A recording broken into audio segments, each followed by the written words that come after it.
Hi guys, വിഷ്ണുവാണ്. അപ്പോൾ നമ്മൾ യൂട്യൂബിൽ ഈ ഒരു ഫോർമാറ്റിൽ നമ്മൾ തിരിച്ച് വന്നിരിക്കുകയെന്നല്ല, നമ്മളിവിടെ തന്നെ ഉണ്ടായിരുന്നു, പക്ഷേ ആക്റ്റീവ് ആയിരുന്നില്ല. അപ്പോൾ ഇനി കാര്യത്തിലേക്ക് കിടക്കാം. കഴിഞ്ഞ ഒരു വർഷമായിട്ട് ഞാൻ ഉണ്ടായിരുന്നത് ഇൻസ്റ്റാഗ്രാമിൽ കുറച്ച് ആക്റ്റീവായിട്ട് ഞാൻ അവിടെയായിരുന്നു വീഡിയോസ് ചെയ്തിരുന്നത്. അപ്പം അങ്ങനെ ഇരിക്കുമ്പോഴാണ് ഇവിടുത്തെ കുറച്ച് പുതിയ അപ്ഡേറ്റും കാര്യങ്ങളൊക്കെ അറിയാൻ കഴിഞ്ഞത്. ഇനി മുതൽ 8000 അവേഴ്സ് വാച്ച് അവർ വേണമെന്നാണ് യൂട്യൂബിൻ്റെ പുതിയ പോളിസീസ് അടുത്ത ഏപ്രിൽ മാർച്ചൊക്കെ ആയിട്ട് വരാൻ പോകുന്നത് 2027. അപ്പോൾ അതിനെ പറ്റിയിട്ടൊക്കെ ഒന്ന് സംസാരിക്കാൻ വേണ്ടിയിട്ടാണ് ഈ ഒരു ചെറിയ വീഡിയോ. നിങ്ങളിൽ എത്ര പേര് ഈ ഒരു പോളിസീസ് വന്നിട്ട് ഇപ്പോൾ ടെൻഷൻ അടിച്ചിരിക്കുന്നുണ്ടാവും? ഒരുപാട് മീഡിയാസ്, ഒരുപാട് യൂട്യൂബ് ചാനൽസ് ഒക്കെ ഇതിനെപ്പറ്റി സംസാരിക്കുന്നുണ്ട്. ഈ ഒരു കാര്യത്തിൽ എനിക്ക് തോന്നുന്ന കുറച്ച് കാര്യങ്ങൾ, ഞാൻ യൂട്യൂബിൻ്റെ അൽഗോരിതം ഏകദേശം മനസ്സിലാക്കിയ ഒരാളാണ്. മോണിറ്റൈസേഷൻ ആയി എൻ്റെ ചാനൽ ഞാൻ വീഡിയോസ് ചെയ്യാത്തത് കൊണ്ട് മോണിറ്റൈസേഷൻ വരെ ഡിസേബിളായി, അതായത് കട്ടായി പോയ ഒരു അവസ്ഥയിലിരിക്കുന്ന ആളാണ് ഞാൻ. അപ്പോൾ നമ്മൾ നമ്മുടെ വീഡിയോസ് നല്ല ക്വാളിറ്റിയിൽ റെഗുലറായിട്ട് ചെയ്ത് കഴിഞ്ഞാൽ ഈ 8000 എന്നുള്ള സംഭവമൊന്നും ഒരു വിഷയമല്ല. ഇൻസ്റ്റാഗ്രാമിൽ ഞാൻ കഴിഞ്ഞ ഒരു വർഷമായിട്ട് ആക്റ്റീവായിട്ട് വീഡിയോസ് ചെയ്തു. ഇപ്പോൾ ഏകദേശം 11K സംതിങ് ഫോളോവേഴ്സ് ഉണ്ട്. അതും മന്ത്ലി ഞാനൊരു 10 to 12 വീഡിയോസാണ് എന്നോട് ചെയ്യാൻ പറ്റാറുള്ളൂ, കാരണം ജോലിയുടെ തിരക്കും കാര്യങ്ങളൊക്കെ കാരണം. അപ്പോൾ അതുപോലെയല്ല, പ്രോപ്പറായിട്ട് നിങ്ങൾക്ക് ഇതിൽ അത്രയും നിങ്ങൾക്ക് ഒരു ഇൻട്രസ്റ്റോ അല്ലെങ്കിൽ നിങ്ങളുടെ ഒരു പാഷനായിട്ട് നിങ്ങൾക്ക് ഇതിനെ കൊണ്ട് നടക്കാൻ താല്പര്യം എന്തുണ്ടെങ്കിൽ തീർച്ചയായിട്ടും നിങ്ങളുടെ ചാനൽ നിങ്ങൾക്ക് മോണിറ്റൈസേഷൻ ആക്കാനും പറ്റും. ഇതിന്ന് നല്ലൊരു ഏണിങ്സും കിട്ടും. ഇതാണ് എനിക്ക് പറയാനുള്ളത്. നമ്മുടെ ഒരു ചാനലിൽ, ഇപ്പോൾ ആദ്യത്തെ ഒരു ചാനലിൽ ഒരു വീഡിയോ ഇട്ടു, ചിലപ്പോൾ ഒരു 10 വ്യൂ, 20, ഇന്നലെ ഇട്ട വീഡിയോന് 40 വ്യൂ 45 വ്യൂ ഉള്ളൂ. കാരണം വേറൊന്നുമല്ല, സ്ഥിരമായിട്ട് ഞാൻ വീഡിയോ ചെയ്യാറില്ല. അതെൻ്റെ കുറ്റമാണ്.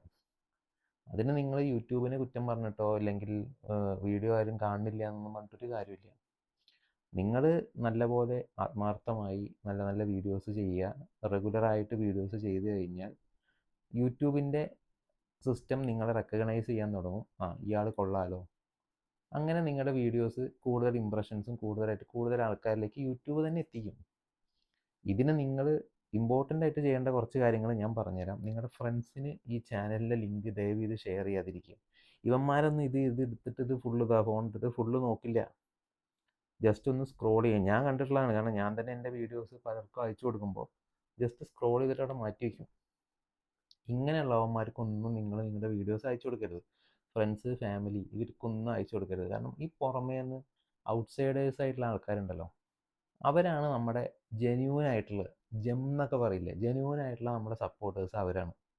കാരണം അവർക്ക് നമ്മുടെ ഈ വീഡിയോ കാണുമ്പോൾ നന്നായിട്ടുണ്ടല്ലോ, എന്നാൽ അത് ഫുള്ള് കാണാം എന്നുള്ള അവരുടെ മനസ്സിൻ്റെ നന്മ നമുക്ക് നമ്മുടെ ഈ കൂടെ ഉള്ളവരുടെ നന്മ ഇതിൽ നമുക്ക് മനസ്സിലാവില്ല. അപ്പോൾ നിങ്ങൾ ഒരിക്കലും നിങ്ങളുടെ ചാനലിൻ്റെ ലിങ്ക് ആർക്കും ഷെയർ ചെയ്യാതിരിക്കുക. വീഡിയോസിൻ്റെ ലിങ്ക് അപ്ലോഡ് ചെയ്ത ഉടനെ അത് ഓട്ടോമാറ്റിക്കായിട്ട് കയറിക്കോളും.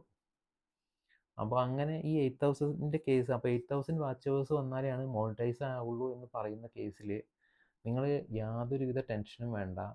നമ്മൾ നല്ല നല്ല വീഡിയോസ് ചെയ്യുക. പുതിയ ക്രിയേറ്റേഴ്സിനോട് ഞാൻ എൻ്റെ 2 വർഷത്തെ ഒരു എക്സ്പീരിയൻസ് വെച്ചിട്ടാണ് പറയുന്നത്. വലിയ വലിയ ആൾക്കാർ, കൂടുതൽ എക്സ്പീരിയൻസ് ഉള്ള ആൾക്കാർ നിങ്ങളുടെ പല പല കാര്യങ്ങളും പറയുന്നുണ്ടായിരിക്കും. ഞാൻ എൻ്റെ ഒരു എക്സ്പീരിയൻസ് വെച്ചിട്ട് പറയുന്നത്, 8000 വാച്ച് അവേഴ്സ് എന്നുള്ളത് വെറും 2 or 3 വീഡിയോയിൽ നിങ്ങൾക്ക് ക്രാക്ക് ചെയ്യാവുന്നതേ ഉള്ളൂ. ചിലപ്പോൾ നിങ്ങളുടെ 10 വീഡിയോ കഴിഞ്ഞ് 11ാമത്തെ വീഡിയോയിലായിരിക്കും ഈ 8000 വാച്ച് അവേഴ്സ് ഒറ്റ വീഡിയോയിൽ നിങ്ങൾക്ക് കയറും. അപ്പോൾ അതൊക്കെ നിങ്ങളെങ്ങനെ നിങ്ങളുടെ കണ്ടൻറ്റ് നിങ്ങൾ പ്ലേസ് ചെയ്യുന്നു, എന്ത് കണ്ടൻറ്റാണ് നിങ്ങൾ ചെയ്യുന്നത് എന്നതിനൊക്കെ ബേസ് ചെയ്തിരിക്കും. അപ്പം നമ്മുടെ ചാനലിൽ ഇനി മുതൽ നല്ല നല്ല ട്രാവൽ വീഡിയോസ് പോസ്റ്റ് ചെയ്യാൻ തന്നെയാണ് ഞാൻ ഉദ്ദേശിച്ചിട്ടുള്ളത്. ഷോർട്ട് ഫോർമാറ്റിൻ്റെ പിന്നാലെ എല്ലാവരും പോകുമ്പോൾ ഈ ലോങ് ഫോർമാറ്റ് വീഡിയോസ് കാണാൻ കുറച്ച് പേരൊക്കെ ഉണ്ടെന്ന് എനിക്കറിയാം.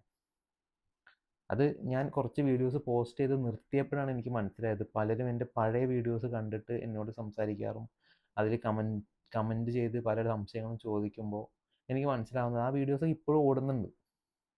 അപ്പോൾ ഇത് കാണാൻ ആൾക്കാരുണ്ട്, ഷോർട്സ് കാണാൻ ആൾക്കാരുണ്ട്, ഇൻസ്റ്റാഗ്രാം റീൽസൊക്കെ കാണാൻ ആൾക്കാരുണ്ട്. അപ്പോൾ ഞാനിനി ലോങ് ഫോർമാറ്റിൽ ഫോക്കസ് ചെയ്യാൻ തന്നെ തീരുമാനിച്ചിരിക്കുകയാണ്. അപ്പോൾ നല്ല നല്ല വീഡിയോസ് ഇനി വരും ദിവസങ്ങളിൽ, ട്രാവൽ വീഡിയോസ്, അതിന് പുറമെ അഡീഷണൽ ആയിട്ട് വേറെ എന്തെങ്കിലും വീഡിയോസ് എൻ്റെ ചാനലിൽ ഉൾക്കൊള്ളിക്കണോ എന്നുള്ളത് നിങ്ങൾ താഴെ കമൻറ്റിൽ അഭിപ്രായം പറയുക. ഡെയിലി വ്ളോഗ്സ് ആയിട്ട് അങ്ങനെ തുടങ്ങണോ, അതോ ട്രാവൽ ചാനൽ മാത്രമായിട്ട് മെയിൻറ്റെയിൻ ചെയ്താൽ മതിയോ എന്നൊക്കെ നിങ്ങളുടെ അഭിപ്രായങ്ങൾ കൂടി അറിഞ്ഞിട്ടാണ് ഞാൻ അതിനനുസരിച്ച് കണ്ടൻറ്റുകൾ ഷെയർ ചെയ്യുക. എന്തായാലും ഇപ്പോൾ നമ്മൾ ഇന്നലെ ഒരു ടെസ്റ്റ് ഡോസ് ആയിട്ട് ഒരു ട്രാവൽ വീഡിയോ ഇട്ടിട്ടുണ്ടായിരുന്നു. കാര്യമായ അനക്കൊന്നുമില്ല, പക്ഷെ അതിൽ നമുക്ക് വിഷമമില്ല. കാരണം നമ്മൾ വീഡിയോ എഫേർട്ട് എടുത്ത് ഇടാത്തത് കൊണ്ടാണ് അങ്ങനെ ചാനൽ ഡെഡായി കിടക്കുന്നത്. അപ്പോൾ ഡെഡായ ചാനൽ ഇനി എങ്ങനെ പൊക്കിക്കൊണ്ടുവരാം എന്നുള്ളതാണ് വരും ദിവസങ്ങളിൽ നമ്മുടെ ഈ ഒരു ചാനലിൽ കാണാൻ പോകുന്നത്. നോക്കി നോക്കാം. അപ്പോൾ എല്ലാവരും കൂടെ ഉണ്ടായിരിക്കുക. അപ്പോൾ വിഷ്ണുവാണ്. അപ്പോൾ അടുത്ത നല്ലൊരു വീഡിയോയിൽ കാണുന്നവരെ എല്ലാവർക്കും ബൈ. Thank you.